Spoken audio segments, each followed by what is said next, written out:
विचार शक्ति एक महान शक्ति है जो प्रत्येक मानव में विद्यमान है। यह संपूर्ण जगत विचार शक्ति का ही परिणाम है। मनुष्य के हृदय से निकला हुआ प्रत्येक अच्छा या बुरा विचार वापस उसी के पास लौट आता है। कोई भी शक्ति उसे रोक नहीं सकती। अर्थात घृणा से घृणा और प्रेम से प्रेम की उत्पत्ति होती है। ज्ञान एक शक्ति है, लेकिन शक्ति से ज्ञान नहीं आता। ज्ञान अनुभव और अध्ययन से प्राप्त होता है। ज्ञान वह शक्ति है जो शारीरिक रूप से दुर्बल होते हुए भी उस मनुष्य को संसार का सबसे शक्तिशाली मनुष्य बनाने की क्षमता रखता है। जहाँ प्रेम है वहाँ समर्पण है। जहाँ समर्पण है वहाँ अपनेपन की भावना है।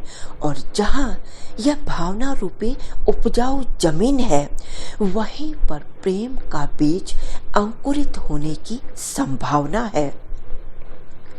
पैसा भौतिक वस्तुओं का सुख दे सकता है, मगर जीवन का वास्तविक सुख कभी नहीं दे सकता। एक गरीब आदमी भी धनी व्यक्ति की तुलना में सुखी रह सकता है। इसका कारण है छोटी छोटी खुशियों में सुख प्राप्त करना। समय हम सभी को मुफ्त में मिली हुई वो दौलत है जिसे ना तो कोई खरीद सकता है और ना ही बेच सकता है। और मज़े की बात तो ये है, ना तो कोई इसे हरा सकता है और ना ही इससे जीत सकता है। प्रकृति हमारा सबसे अच्छा और सच्चा मित्र है। प्रकृति हमारे लिए आनंद का एक स्रोत है, क्योंकि इससे जीवन की उपलब्धियों का पता चलता है। प्रकृति ईश्वर की अभिव्यक्ति है।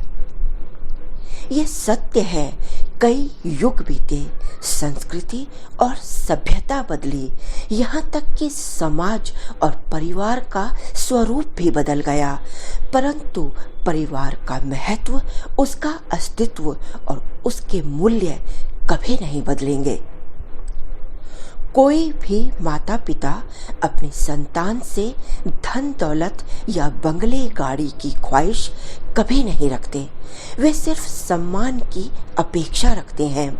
जो संतान माता पिता की सेवा और उनका सम्मान करे, उनके लिए माँ बाप का आशीर्वाद स्वर्ग से भी बढ़कर है। विद्या धन एक ऐसा धन है जिसे ना तो कोई चुरा सकता है और ना ही कोई छीन सकता है। और यही एकमात्र ऐसा धन है जो बांटने पर कम नहीं होता, बल्कि इसके विपरीत बढ़ता ही जाता है। इसीलिए विद्या हमारे जीवन में इतना महत्व रखती है। मेहनत का फल मीठा होता है, यह कहावत सभी ने सुनी है। मेहनत इंसान को सक्षम, समृद्ध और सफल बनाती है। एक फल को तैयार होने में लाखों जड़ों की मेहनत होती है, तब जाकर वो मीठा बनता है। इसीलिए कहा जाता है कि मेहनत का फल मीठा होता है।